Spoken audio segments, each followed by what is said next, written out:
මේක බීලා බලන්නකො මන්ත්‍රීතුමා පොඩ්ඩක් හරියයිද කියලා. මම බීලා හරියන්නේ නැහැ ලේකම් අයියේ. මන්ත්‍රීතුමා දැන් මේ අද වැඩේට අවධානය යොමු කරන්නකෝ. ඕක පොඩ්ඩක් අමතක කරන්නකෝ. ඈ හරි 19 වෙනි සංශෝධනයේ තියෙන වාසිය වාසි මොනවයි? මං කියලා දුන්න ඔබතුමාට.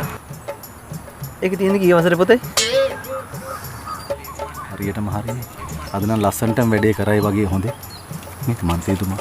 එතෙන්ට යනකම් පොඩ්ඩක් අල්ලන් ඉන්න බලන්නකෝ. රෙන්නම හදන්න. අතරුණු ඔය දැන් කොහෙන්ද මල්ලි මන්ත්‍රීතුමා වොෂ්රූම් හොයන්නේ මේ කොහෙද වොෂ්රූම් හොයන්නේ? වොෂ්රූම් එකක් නැතුවට කමන්න ලැට් එකක් කර කමන්න මොකක් හරි මෙන්න මේක අල්ලගනින් බම් මොකක් හරි කරන්න. ඉඳා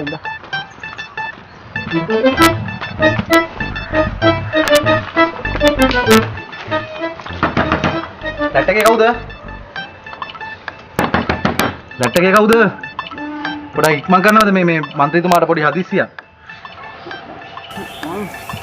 හොයි පොඩ්ඩක් හදිස්සියක් ඉක්මනට එනවකෝ. ලැට් එකක් නෙමෙයි මේක තම්සලාම හදලා දීපු ගෙයක්. ලැට් එකක් විතර වුණාට.